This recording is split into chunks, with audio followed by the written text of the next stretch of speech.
Salutations and welcome back to this Anti-Federalist project. This is the third video in the series, and in this introduction I am attempting to create some historical context to set the stage for discussing what I see as the Anti-Federalist ideology.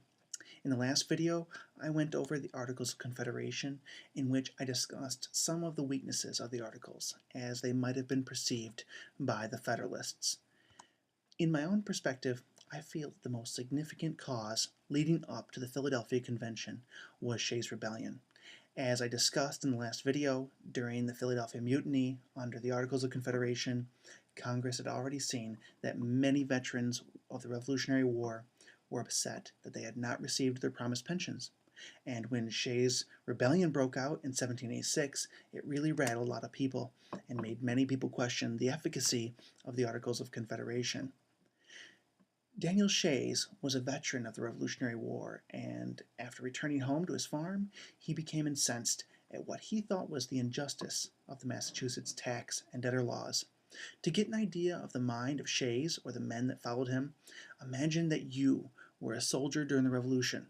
Congress still owes you a lot of money, but now you're broke, and you owe money to a lot of other people, which you'd hope to pay back with money that Congress is eventually going to give you for fighting the revolution. And not only that, but taxes are being levied against you to pay for the revolution, but the people to whom you owe money are taking you to court to pay your debts, and if you can't pay, all of your property is going to be seized to pay your debts, including your house and personal property, and you might even go to prison for not being able to pay your debts. Well, in the words of Plow Jogger, I have labored hard all my days and fared hard. I have been greatly abused and have been obliged to do more than my part in the war. Been loaded with class rates, town rates, province rates, continental rates, and all rates. He's talking about taxes here. Been pulled and hauled by sheriffs, constables, and collectors, and had my cattle sold for less than they were worth. I have been obliged to pay, and nobody will pay me. I have lost a great deal by this man and that man and the other man, and the great men are going to get all that we have, and I think it is time for us to rise up and put a stop to it. Sorry, he said, I think it is time for us to rise and put a stop to it, and have no more courts, no more sheriffs, nor collectors, nor lawyers, and I know that we are the biggest party. Let them say what they will. We've come to relieve the distresses of the people. There will be no court until they have redress of their grievances." Close quote. So, as you can imagine, there was a lot of unrest in the Massachusetts countryside, but it would not be until the Supreme Judicial Court of Massachusetts indicts several leaders of the debt petitioners as, quote, disorderly, riotous, and seditious persons, close quote, that Daniel Shay would lead a group of several hundred armed militiamen to stop the judicial proceedings that would confiscate the property of people in Massachusetts.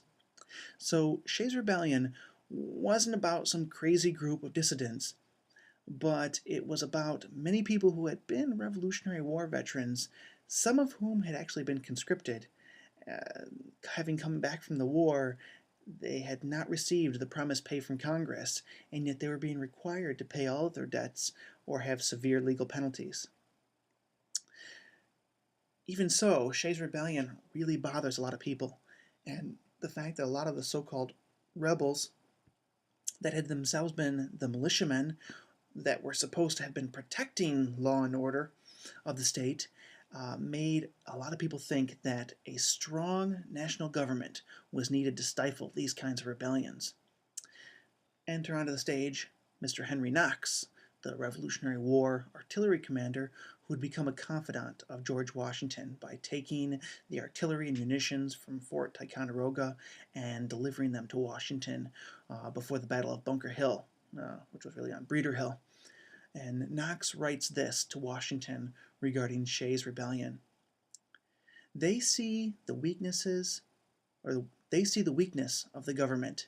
They feel at once their own poverty compared with the opulent, and their own force and they are determined to make use of the latter in order to remedy the former.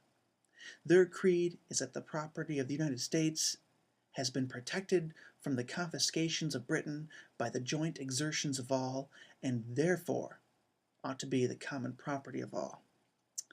And I would contend to you that it was this kind of sentiment that would lead to the calling for the Constitutional Convention at Philadelphia to revise the Articles of Confederation. And it is of the Constitutional Convention of Philadelphia that we are going to discuss next time on the Anti-Federalist Project. Thanks for watching.